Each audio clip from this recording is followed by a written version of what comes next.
Tuloy-tuloy na nga ang investigasyon sa di umano'y kulto sa Surigao del Norte.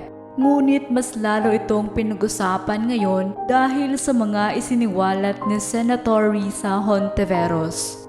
Lantad na sa publiko ang madilim na sikreto ng leader ng grupong Socorro Bayanihan Services Incorporated o SBSI.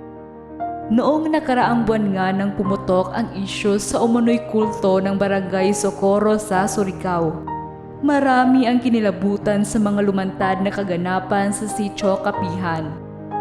Sa kabilangan ng likas na ganda ng Surigao kung saan napapabilang ang sikat na isla ng Siargao.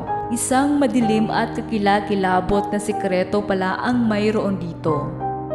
Noong 2017, nagbago daw ang mukha ng nasabing grupo nang makakuha ng pagkakataon ng ginroom na leader na si J. Renz Kilario nang tamaan ng lindol ang bayan ng Surigao. Ang kanilang leader na kilala at tinatawag na Senior Aguila ay 17 anyos pa lang noon. Doon sila nagsimula manirahan sa bundok ng Kapihan dahil iyon daw ang paraan para maligtas sila at makapunta sa langit. At lahat ng nasa baba ng Socorro ay hindi maliligtas. Dahilan para tumaas ang naitalang dropout students at bumaba naman ang enrollees. Tumaas din ang resigned government workers at mga nag-awol. Dahil iniwan ng mga miyembro ng SBSI ang kanilang buhay sa baba ng bundok. Sa kabila nito, para sa mga nabulag ng nasabing kulto, naging maayos naman daw at payapa ang buhay nila sa Sitio Kapihan. Hindi rin sekreto ang ilang kaganapan sa kanilang grupo dahil minsan na ring nanalo sa isang international competition sa Korea ang kanilang festival group. Viral din ang mga litrato ng kanilang leader na minsan nang nakatapak sa Senado at nakipagpicture pa sa ilang senador na walang kamalay-malay sa tunay na kulay nito. Sa isiniwalat ni Senator Risa, sinabi niya na si Senior Aguila mismo ang gumagahasa sa mga bata at facilitator ng child marriage.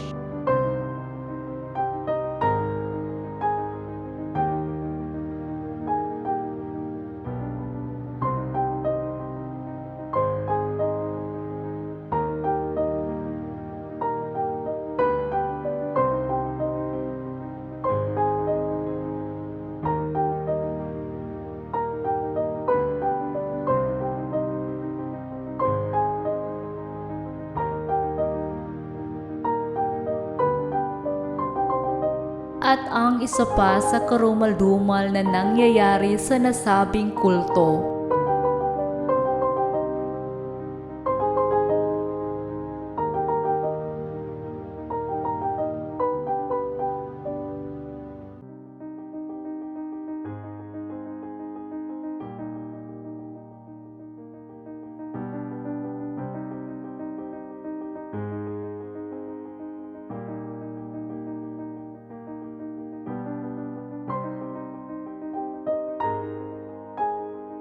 Naging malaking tanong din sa marami kung saan nga ba nakakuha ng budget ang kanilang grupo. Bukod sa mga sinabi ng mga dating miyembro nila na kumalas na at mga nagsisilbi ngayong witness, kinukuha daw ng mga leaders ng SBSI ang mga natatanggap ng mga miyembro nito sa gobyerno. 40 to 60% umano ang kinukuha nila mula sa forfeits at pensyon ng mga senior citizen. Ngunit isa rin ang ipinagbabawal na gamot sa tinitingnan na source of funds ng nasabing grupo. Dahil ang mga naunang leader nila ay pumanaw dahil sa pagkakasangkot sa droga.